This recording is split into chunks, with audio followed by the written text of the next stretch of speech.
Co-founder and executive director of the Ukrainian Center for Security and Cooperation, Dmytro Zhmaylo, said Russia could have been storing over 260,000 tons of ammunition at the 51st GRAU arsenal, not 106,000 tons, as some media have reported. He shared the information on Espreso TV. The ammunition depot of the Russian Ministry of Defense, the 51st GRAU arsenal, which is under the responsibility of the Moscow military district, held a huge number of shells for the Russian army. There are 45 separate warehouses and 30 additional storage sites for these munitions. The depot's total capacity is over 260,000 tons. The media is reporting 105,000 tons. That number is outdated. It's from 2009. Each strike like this forces Russia to cut back its daily use of ammunition against Ukraine's defense forces, Zhmaylo said. The expert stressed that the loss of this volume of ammunition could seriously impact Russia's ability to use artillery on the front. There was a moment when the unblocking of American aid coincided with explosions at GRAU depots of the Russian Defense Ministry. The ammo use ratio dropped from 1 to 12 to 1 to 4, not in our favor. So a hit like this on Russia's capabilities means the Russian army will face an ammunition shortage. During the so-called Easter truce, Russian artillery use dropped by 70%.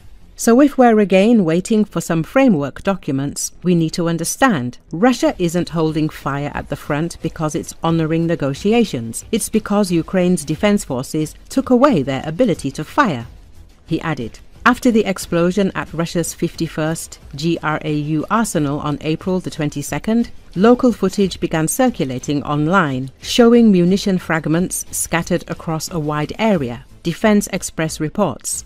Among the debris, several videos captured what appeared to be components of 170mm unguided rockets. While it's impossible to be certain from video evidence alone, especially without clear scale references, the visible design features, such as the tail section and the lack of stabilizing fins typical of Soviet-made rockets, suggest these are imported munitions. However, identifying them solely as Iranian Fajr-1 rockets, as some sources have done, could be misleading. According to Defense Express, these 170mm rockets actually trace back to Chinese origins and are commonly known as the Type 63.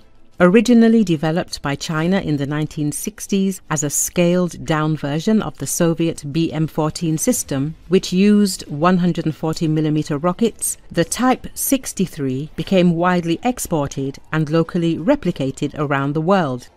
Today, the term 170mm rocket is broadly used, especially since groups like Hamas, Hezbollah, and ISIS have utilized them in improvised single-launch platforms.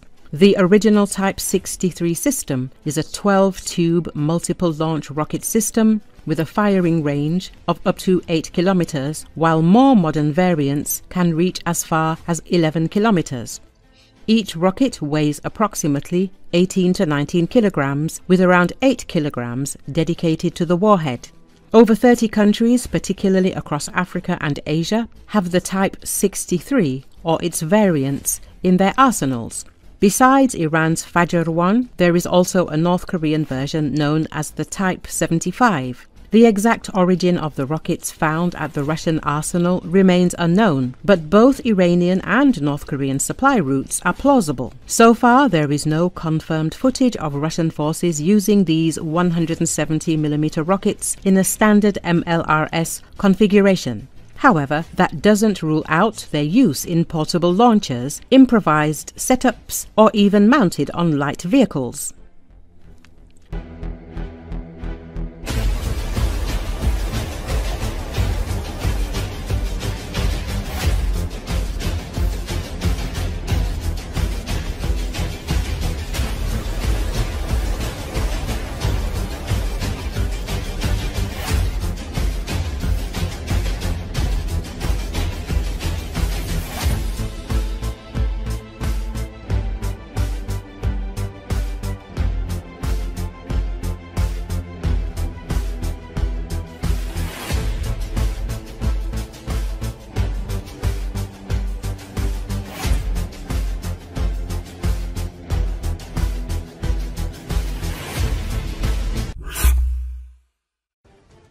A small Ukrainian first-person view FPV interceptor drone has successfully struck a Russian four-post R reconnaissance aircraft, according to footage released by Ukraine's Birds of Magyar unit.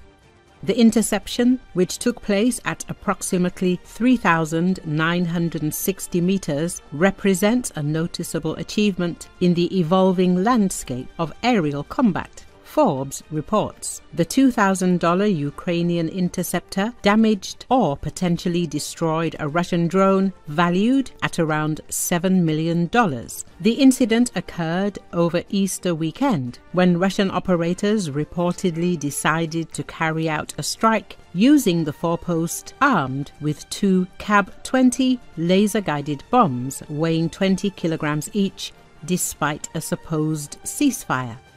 This is a remarkable cost-exchange ratio that highlights the asymmetric advantages smaller, cheaper drones can have against larger, more expensive systems, notes David Hambling, Forbes' technology correspondent.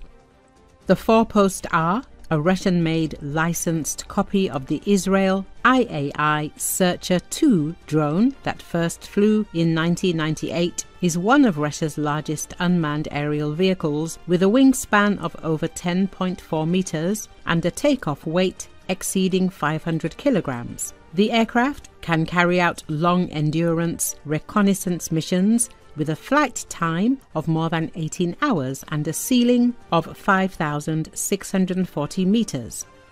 It is still an oddity that Russia employs the Israeli-descended four-post next to its Iranian Shaheds, highlighting gaps in Russia's own drone design capability.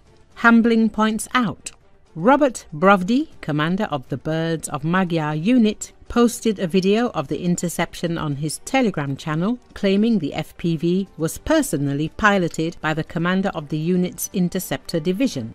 The footage shows the Ukrainian drone approaching the four-post's tail before the video cuts out, presumably when the interceptor's warhead detonated. Brovdy reported that the four-post was damaged and tracked by radar to where it came down over Russian territory. However, Russian Telegram channels have disputed this account, claiming the drone landed safely. The increasing speed, range and effectiveness of interceptors, coupled with the increased coverage and accuracy of detection systems, will make it increasingly difficult for anything to survive in unfriendly airspace, Hambling notes.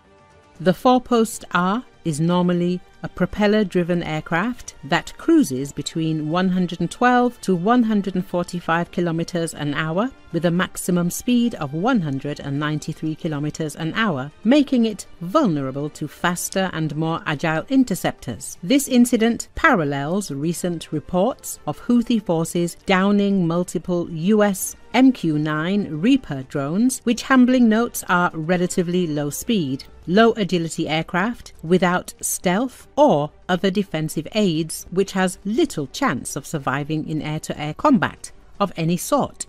The Birds of Magyar unit has established itself as one of Ukraine's most successful drone operations. Initially created by Brovdy as a volunteer drone platoon in 2022, it has since expanded to regiment size, largely due to its rapid adoption of new drone technologies, including aerial interceptors specifically designed to counter Russian drones. According to the unit, they lost 228 small reconnaissance drones in April alone, with each drone surviving an average of 45 flights. However, given their relatively low cost of a few $1,000s each, they are considered attritable assets, with expected losses and steady replacement flows. Hambling concludes that looking ahead, larger drones may need to be better protected, which will add to the cost, or made more affordable, or they may become motherships remaining at long range and launching small attritable or expandable drones into enemy territory.